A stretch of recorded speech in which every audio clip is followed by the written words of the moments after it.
गाजा पी के लगे लगले नाचे, हम कहतनी बतिया साचे। ए सखी सुना ना ए हो, गाजा पी के लगे लगले नाचे, हम कहिल बतिया साचे। नाचे ओकरा के साथ हमर माने नहीं बात, देवघर जाएला बाटे बेहाल रे। जल ढारे जाके देव घर में ये सखी, जल ढारे जाके देव घर में, जल ढारे जाके देव घर में ये सखी, जल ढारे जाके देव घर में।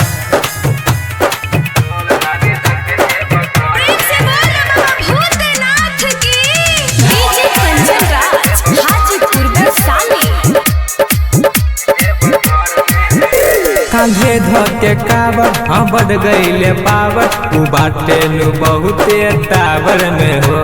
मारी मारी गाजा सुनो हमर राजा, उ रोहेला फूल पूरा सावन में हो।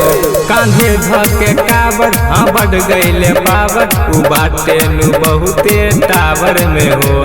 मारी मारी गाजा सुनो हमर राजा, उ रोहेला फूल पूरा सावन में हो। कैसे चढ़ी है सुइया पहाड़ी, गोर में फूटल बा फोड़ा हो भारी। माने हमर नहीं बात रहे ओकर के साथ, अब तो रहेला चिलम मगन में। जल ढारे जाके देव घर में ये सखी, जल ढारे जाके देव घर में, जल ढारे जाके देव घर में ये सखी, जल ढारे जाके देव घर में।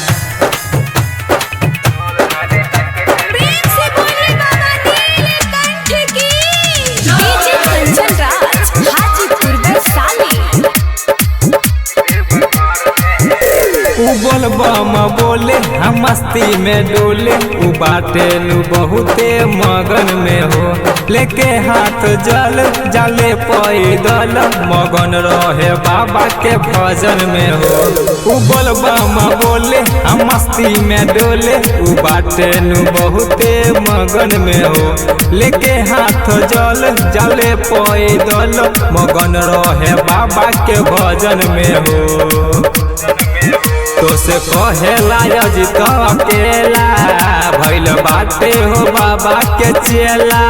कहे आशिक नीतीश सुनो बतिया विशेष, उतर रहेला केहू के ना डर में। जल ढारे जाके देव घर में ये सखी, जल ढारे जाके देव घर में, जल ढारे जाके देव घर में ये सखी, जल ढारे जाके देव घर में।